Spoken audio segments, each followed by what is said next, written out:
Hello friends, welcome to Vrindavan dazing world. അപ്പോൾ LDC കഴിഞ്ഞതിന് ശേഷം ഏവർക്കും പ്രതീക്ഷ നൽകുന്ന ഒരു പരീക്ഷ വരാൻ പോകുന്നത് അസിസ്റ്റന്റ് സെയിൽസ്മാൻ എന്ന് പറയുന്ന തസ്തികയിലേക്കുള്ളതാണ് അല്ലെ. ഒറ്റ പരീക്ഷയാണ്. പ്രിലിംസ് മെയിൻസ് എന്ന് പറയുന്ന ഘട്ടങ്ങളിലൂടെ ഒന്നും കടന്നു പോകണ്ട. ഇത് വീണ്ടും വീണ്ടും എടുത്തു പറയുന്നതിന്റെ കാരണം അതിന്റെ പ്രാധാന്യം അത്രയേറെ ഉള്ളതുകൊണ്ടാണ്. ഓക്കെ, LDCയുടെ അതേ സിലബസ് ഒക്കെ തന്നെയാണ് നിങ്ങൾ കണ്ടു കാണും. അപ്പോൾ മിക്കവരും ഇതിനെ പഠിക്കാൻ ഇറങ്ങുമ്പോൾ ഇനി ചിന്തിക്കുന്ന ഒരു കാര്യം എന്താണെന്ന് വെച്ചാൽ, സെൽഫ് സ്റ്റഡി വേണോ, ഒറ്റയ്ക്ക് കാര്യങ്ങളെല്ലാം നോക്കി കണ്ട് പഠിക്കുന്നതാണോ, അതോ ഇനി വല്ല കോച്ചിങ് എടുക്കണമോ എന്നുള്ളതാണ് ഏവരുടെയും മനസ്സിൽ വരുന്ന ഒരു കാര്യം. ഓക്കെ, അതാണ് ഞാൻ ഇന്നത്തെ വീഡിയോയിൽ പറയാൻ പോകുന്നത്. അപ്പോൾ അടുത്ത ഒരു എക്സാം എന്തായാലും നേടിയെടുത്തേ പറ്റൂ എന്ന് ഉറച്ച തീരുമാനമെടുത്ത കുറേയധികം PSC ആസ്പിരൻസ് ഉണ്ടാകും. അതുപോലെ തന്നെ ഫ്രഷ് ആയിട്ട് എഴുതാൻ പോകുന്നവരുണ്ടാകും. ഇനി ചിലവർ ഓൾറെഡി എന്താണ് കോച്ചിങ് ഒക്കെ എടുത്തു കഴിഞ്ഞിട്ട് എന്താണ് ഇനി വേണ്ട സെൽഫ് സ്റ്റഡി അങ്ങനെ നടത്തുന്നവരും ഉണ്ടാകും. എനിവേസ്, ഞാൻ പറയാൻ പോകുന്നത് എൻ്റെ അഭിപ്രായമാണ് കേട്ടോ. എൻ്റെ ഒരു പോയിന്റ് ഓഫ് വ്യൂസ് എന്നിട്ടുള്ള കാര്യമാണ്. ഞാൻ കോച്ചിങ് എടുത്ത ഒരു ആളാണ്. ഓക്കെ, ആ ഒരു എക്സ്പീരിയൻസ് വെച്ചിട്ടാണ് ഞാൻ പറയുന്നത്. ഇപ്പോൾ ഒരു കൂട്ടരെന്ന് പറയുന്നത് ഫ്രഷ് ആയിട്ട് PSCയിലേക്ക് ഇറങ്ങുന്നവരുണ്ട്. ഓക്കെ, അവരെ സംബന്ധിച്ചിടത്തോളം തീർച്ചയായിട്ടും ഒരു കോച്ചിങ് എടുക്കുന്നത് നല്ലതാണ്. ഒരു ബേസ്മെന്റ് കിട്ടും. പല കാര്യങ്ങളിലും നമ്മൾ ഫ്രഷ് ആയിട്ട് കയറുമ്പോൾ നമുക്ക് പെട്ടെന്ന് എല്ലാ കാര്യങ്ങളും ഗ്രാസ്പ് ചെയ്യാൻ പറ്റിയെന്ന് വരില്ല. ഒറ്റയ്ക്ക് നമ്മൾ ശ്രമിച്ചു കഴിഞ്ഞാൽ അതിന് ചിലപ്പോൾ ഒരു ഗൈഡൻസിന്റെ ആവശ്യം വരും. അപ്പോൾ തീർച്ചയായിട്ടും നമുക്ക് കോച്ചിങ്ങിലൂടെ അത് സാധിക്കും. ഓക്കെ, കാരണം നല്ല രീതിയിൽ തന്നെ എഫക്റ്റീവ് ആയിട്ട് ക്ലാസ്സുകൾ എടുക്കുന്ന കുറേയധികം ഉണ്ടെന്ന് നിങ്ങൾക്കറിയാം. ഓൺലൈൻ പ്ലാറ്റ്ഫോംസ് ഉണ്ട്, ഓഫ്ലൈൻ ആയിട്ടുള്ളത് ഉണ്ടാകും. ഓക്കെ, അപ്പോൾ അവർ ബെറ്റർ ആയിട്ടുള്ള ഒരെണ്ണം ചൂസ് ചെയ്യുക എന്നുള്ളതാണ് ഏറ്റവും നല്ല കാര്യം. ഫ്രഷ് ആയിട്ടുള്ളവർ കേട്ടോ. അല്ലെങ്കിൽ നമ്മൾ സ്വയം സോഴ്സസ് ഒക്കെ കണ്ടുപിടിച്ച് സിലബസ് ഒക്കെ മനസ്സിലാക്കി ഏതൊക്കെ പോർഷൻസ് വേണം വേണ്ട എന്നുള്ളതൊക്കെ സ്വയം തിരഞ്ഞെടുത്ത് പഠിച്ചു തുടങ്ങേണ്ടി വരും. ഓക്കെ, ഇനി രണ്ടാമതൊരു കൂട്ടരെന്ന് പറയുന്നത് ഓൾറെഡി ഒരു കോച്ചിങ് ഒക്കെ കഴിഞ്ഞിരിക്കുന്നത്. ഇപ്പം എന്നെ പോലെ കോച്ചിങ് ഒക്കെ കഴിഞ്ഞ് ഇരിക്കുന്നവരായിരിക്കും. ഒരു അവര് ഇനി വീണ്ടും ഒരു കോച്ചിങ് എടുത്ത് ഇതാക്കുന്നതിനേക്കാൾ നല്ലത് അവർക്ക് ഓൾറെഡി ഒരു ബേസ്മെന്റ് കിട്ടി, ഒരു ഐഡിയ കിട്ടി, എങ്ങനെയാ പഠിക്കേണ്ടത്, എന്തൊക്കെയാണ് പഠിക്കേണ്ടത്, ആ കാര്യങ്ങൾ എന്തൊക്കെയാണെന്ന് മനസ്സിലായി കഴിഞ്ഞു. സിലബസ് മനസ്സിലാക്കിയിട്ടും സോഴ്സസും ഒക്കെ അവർക്ക് ഓൾറെഡി മനസ്സിലായി കഴിഞ്ഞു. ഇപ്പൊ കോച്ചിങ്ങിലൊക്കെ എന്തെങ്കിലും PDF നോട്ട്സ് ആണെങ്കിലും അല്ലാത്ത നോട്ട്സ് ഒക്കെ കിട്ടുന്ന അവൈലബിൾ ആയിട്ടുണ്ടെങ്കിൽ തീർച്ചയായിട്ടും നമുക്കൊക്കെ അതൊക്കെ വെച്ച് നമ്മൾ കേട്ടതും നമ്മൾ ലെക്ചർ നോട്ട്സ് പോലെ എഴുതിയതും ഒക്കെ വെച്ചിട്ട് നമുക്ക് ഐഡിയാസ് കിട്ടിക്കഴിഞ്ഞാൽ ഇനി സ്വയം പ്രിപ്പയർ ചെയ്യുക എന്നുള്ളതാണ് ഏറ്റവും നല്ലൊരു ബെറ്റർ ആയിട്ടുള്ള ഒരു ഓപ്ഷൻ. അപ്പൊ അവിടെ ചെയ്യേണ്ട ഒരു സ്പെഷ്യൽ ആയിട്ടുള്ള ഒരു കാര്യം ഇത്രയേ ഉള്ളൂ. നമ്മൾ കുറച്ചും കൂടെ നമ്മുടെ പഠനം ഒന്ന് സിസ്റ്റമാറ്റൈസ് ചെയ്യുക എന്നുള്ളതാണ്. ഓക്കെ, കുറച്ചും കൂടെ സിസ്റ്റമാറ്റിക് ആയിട്ട് സ്റ്റഡി ചെയ്യാം. മുൻപത്തെ ചെയ്ത ഇതിൽ നിന്ന് വ്യത്യസ്തമായ കുറച്ച് സ്റ്റഡി പാറ്റേൺസ് ഫോളോ ചെയ്യാൻ ശ്രമിക്കുക എന്നുള്ളതാണ് അങ്ങനെ ഓൾറെഡി ഒരു കോച്ചിങ് എടുത്തവർ ചെയ്യേണ്ടത്. ഓക്കെ, അപ്പോൾ അവർക്ക് തീർച്ചയായിട്ടും അങ്ങനെയുള്ളവർക്ക് സെൽഫ് സ്റ്റഡി എന്ത് ചെയ്യുന്നതായിരിക്കും നല്ലത്. എൻ്റെ ഒരു അഭിപ്രായത്തിൽ സെൽഫ് സ്റ്റഡി ആയിരിക്കും നല്ലത്. ഇനി കോച്ചിങ് ഒന്നും പോകാൻ സാധിക്കാത്തവരുണ്ട്, അതായത് സാമ്പത്തികമായിട്ട് ബുദ്ധിമുട്ട് നേരിടുന്നവരുണ്ട്. അവർക്ക് സെൽഫ് സ്റ്റഡി ആയിരിക്കും മുന്നോട്ട് അവർ കാണുന്ന ഒരു വഴി എന്ന് പറയുന്നത്. ഓക്കെ, പല കാരണങ്ങൾ കൊണ്ടും അവർക്ക് അങ്ങനെ ഒരു പെയ്ഡ് കോഴ്സ് എടുക്കാനുള്ള സാഹചര്യം ഉണ്ടായി വരില്ല. അങ്ങനെയുള്ളവർക്ക് ഏറ്റവും ഹെൽപ്ഫുൾ ആണ് യൂട്യൂബ് വീഡിയോസ് എന്നൊക്കെ എല്ലാവർക്കും അറിയാം അല്ലേ. അപ്പോൾ അപ്പോൾ അവർക്കുണ്ടാകുന്ന ഒരു സംശയം, കോച്ചിങ് ഇല്ലാതെയൊക്കെ ഇത് കിട്ടുമോ എന്നുള്ളതാണ്. തീർച്ചയായിട്ടും കോച്ചിങ് ഇല്ലെങ്കിൽ കിട്ടുകയൊക്കെ തന്നെ ചെയ്യും. കാരണം ആവശ്യക്കാരന് ഔചിത്യമില്ലല്ലോ. നമ്മൾ എവിടെ നിന്നാണെങ്കിലും തേടി പിടിച്ചാണെങ്കിലും പഠിക്കുന്ന നമ്മുടെ ആവശ്യം അതാണെങ്കിൽ. ഓക്കെ, അപ്പോൾ അവരുടെ ഡിറ്റർമിനേഷൻ സ്ട്രോങ് ആണെങ്കിൽ തീർച്ചയായിട്ടും അവർക്ക് നേടാൻ സാധിക്കും. അപ്പോൾ യൂട്യൂബ് വീഡിയോസ് ഒക്കെ കണ്ടറിഞ്ഞ് മനസ്സിലാക്കി പഠിക്കുക എന്നുള്ളതാണ് അവര് ചെയ്യേണ്ട ഒരു കാര്യം.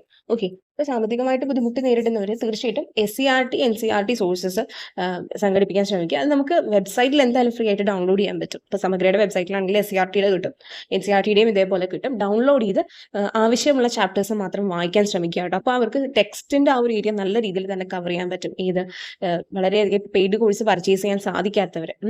അപ്പോൾ ആ ഒരു ടെക്സ്റ്റിന്റെ ഏരിയ ഓക്കെ ആവും. പിന്നെ നല്ലൊരു റാങ്ക് ഫയൽ മേടിക്കാൻ സാധിക്കുമെങ്കിൽ അത് ഫോളോ ചെയ്യുന്നത് നല്ലതാണ്. പിന്നെ ഇങ്ങനെയുള്ള യൂട്യൂബ് കാണുന്ന ഓരോ ലെക്ചേഴ്സ് അല്ലെങ്കിൽ വീഡിയോസ് നമുക്ക് ആ ഒരു വളരെയധികം കോൺസെപ്റ്റ് വൈസ് പഠിച്ചെടുക്കേണ്ട കാര്യങ്ങൾ ക്ലാസ്സുകളായിട്ട് യൂട്യൂബ് വീഡിയോസ് കിട്ടുന്നതുണ്ടെങ്കിൽ അത് അങ്ങനെ പഠിക്കുന്നത് നല്ലതാണ്.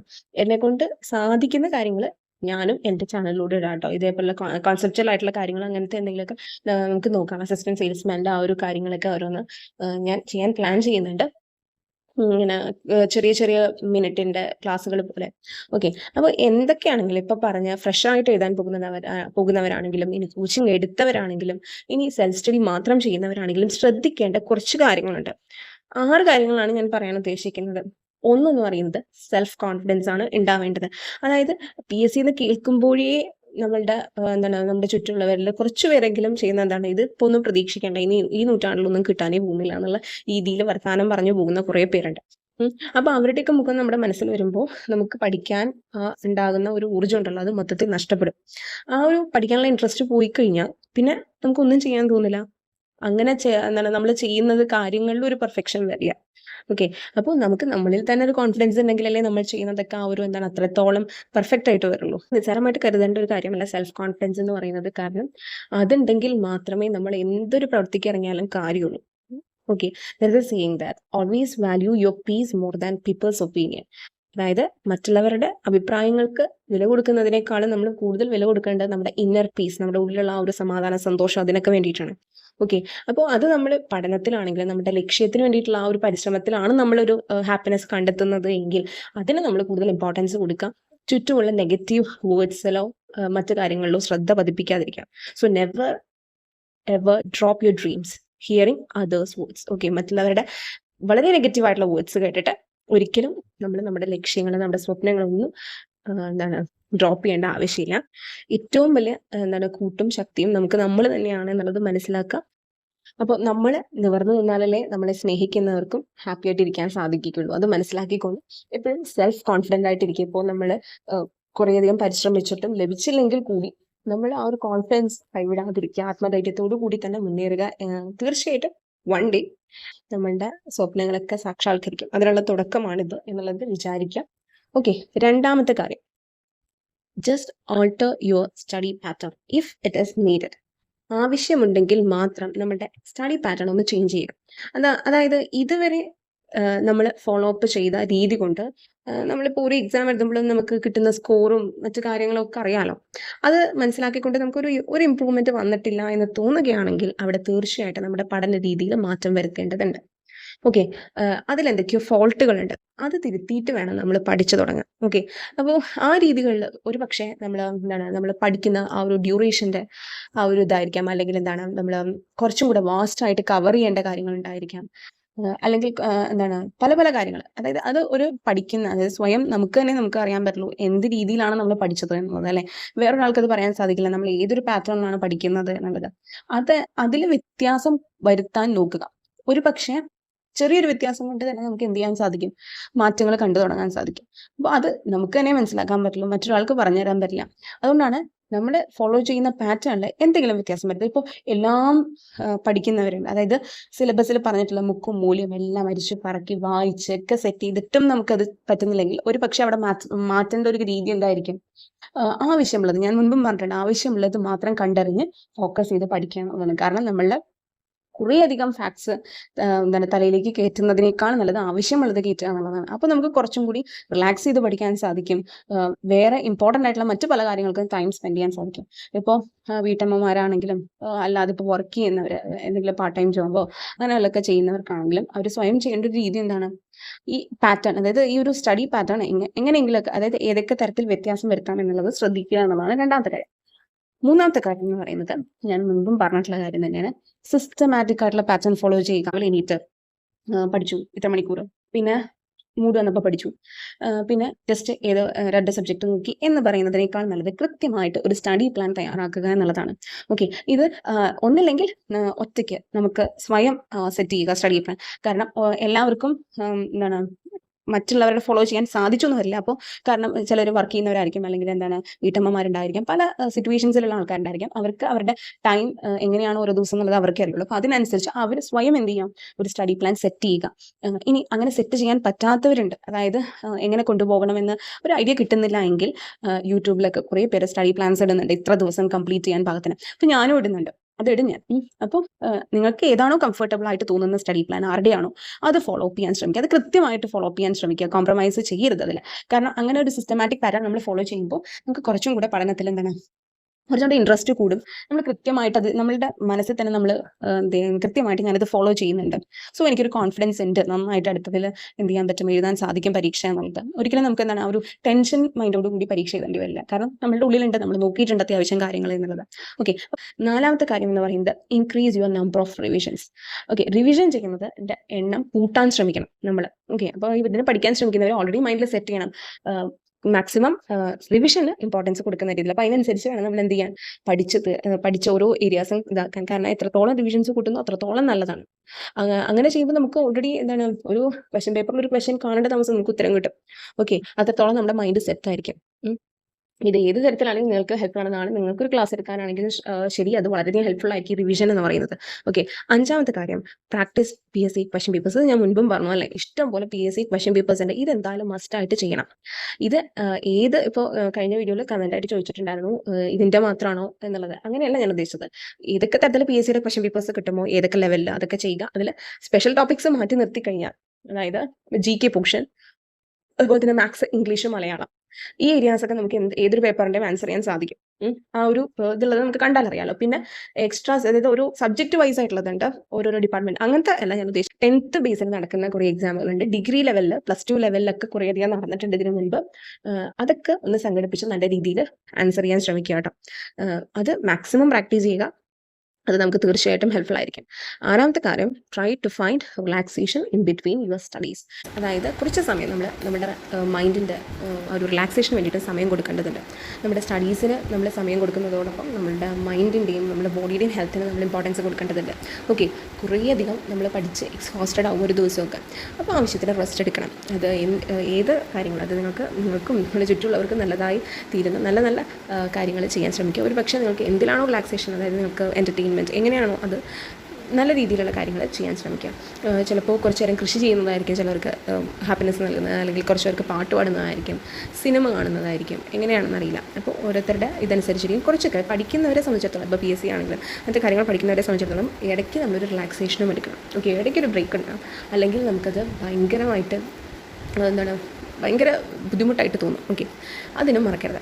ഈ പറഞ്ഞ 6 കാര്യങ്ങളും ഫോളോ ചെയ്യാൻ ശ്രമിക്കാം. ട്രസ്റ്റ് മീ, ഇത് നിങ്ങൾക്ക് ഹെൽപ്ഫുൾ ആയിരിക്കും. ഇതൊക്കെ ചിലപ്പോൾ നിങ്ങൾക്ക് അറിയാവുന്ന കാര്യങ്ങളായിരിക്കും. പക്ഷേ എത്ര നമ്മൾ അറിഞ്ഞു എന്ന് പറഞ്ഞു കഴിഞ്ഞാലും നമ്മൾ പ്രാവർത്തികമാക്കാൻ ശ്രമിക്കുമ്പോൾ ഇതെല്ലാം നടന്നു എന്ന് വരില്ല. ഓക്കെ, ഇപ്പോൾ ഞാൻ ആദ്യം പറഞ്ഞ സെൽഫ് കോൺഫിഡൻസ് ആണെങ്കിലും ശരി, രണ്ടാമത് പറഞ്ഞ എക്സാം സ്റ്റഡി പാറ്റേൺ, മൂന്നാമത് പറഞ്ഞ സിസ്റ്റമാറ്റിക് ആയിട്ട് ഒരു സ്റ്റഡി പ്ലാൻ ഫോളോ ചെയ്യുക എന്നുള്ളത്, നാലാമത് പറഞ്ഞ റിവിഷൻ, 5ാമത് പറഞ്ഞ ക്വസ്റ്റ്യൻ പേപ്പേഴ്സ് ആൻസർ ചെയ്യുക, 6ാമത് പറഞ്ഞ റിലാക്സേഷൻ. ഇതൊന്നും ചിലപ്പോൾ എല്ലാവർക്കും നടത്താൻ സാധിച്ചു എന്നൊന്നും വരില്ല. കേൾക്കാൻ സിമ്പിളാണ്, ഇത്രയല്ലേ ഉള്ളൂ എന്ന് തോന്നും. പക്ഷേ നമുക്ക് ആ ഒരു പഠനത്തിലേക്ക് ഇറങ്ങുമ്പോൾ ഇതൊന്നും സാധിച്ചു എന്ന് വരില്ല. അപ്പോൾ കൃത്യമായിട്ട് ഇത് മനസ്സിൽ കണ്ടുകൊണ്ടൊന്ന് ചെയ്യാൻ ശ്രമിക്കുക. ഓക്കെ, ഇത് ഞാൻ ജസ്റ്റ് പറയുന്നതാണ്. അപ്പോൾ സെൽഫായിട്ട് പഠിക്കുന്നവരെ സംബന്ധിച്ചിടത്തോളം തെറ്റൊന്നുമില്ല. മനസ്സിൽ ഈ കാര്യങ്ങളൊന്ന് ഫോളോ അപ്പ് ചെയ്യാൻ ശ്രമിക്കുക. ഞാൻ ഈ പറഞ്ഞ 6 കാര്യങ്ങൾ. ഓക്കെ, അവർക്കും സാധിക്കും. പക്ഷേ മെയിൻലി സോഴ്സസ് കൃത്യമായിട്ട് കയ്യിൽ കരുതുക. SCERT NCERT അത് നമുക്ക് ഫ്രീ ആയിട്ട് ഡൗൺലോഡ് ചെയ്യാൻ സാധിക്കും. പിന്നെ ഒരു റാങ്ക് ഫയൽ ഉണ്ടെങ്കിൽ തീർച്ചയായിട്ടും നല്ലതാണ്. പിന്നെ നിങ്ങൾക്ക് എക്സ്ട്രാ ആയിട്ടുള്ള ക്വസ്റ്റ്യൻ പേപ്പേഴ്സ്, അതിൻ്റെ എക്സ്ട്രാ കാര്യങ്ങളൊക്കെ അറിയാമെന്നുണ്ടെങ്കിൽ ഇതുപോലുള്ള യൂട്യൂബ് വീഡിയോസുകൾ ഇതാക്കാം. അത് നിങ്ങൾക്ക് സഹായകമായിരിക്കും. പിന്നെ ഞാൻ പറഞ്ഞല്ലോ, ഫ്രഷ് ആയിട്ട് പഠിക്കുന്ന ഒരാളെ സംബന്ധിച്ചിടത്തോളം കോച്ചിങ് നല്ലതാണ്. അതെടുത്ത ഒരാളെന്നുള്ള നിലയ്ക്കാണ് ഞാൻ ഈ പറയുന്നത്. കാരണം നമുക്ക് യാതൊരു ഇതിനെക്കുറിച്ച് വലിയ അറിവില്ലാത്ത ഒരാൾക്ക് പെട്ടെന്ന് അതിലേക്ക് കിടക്കുമ്പോൾ നമുക്ക് പെട്ടെന്ന് എല്ലാ കാര്യങ്ങളും മനസ്സിലാവുന്നില്ല.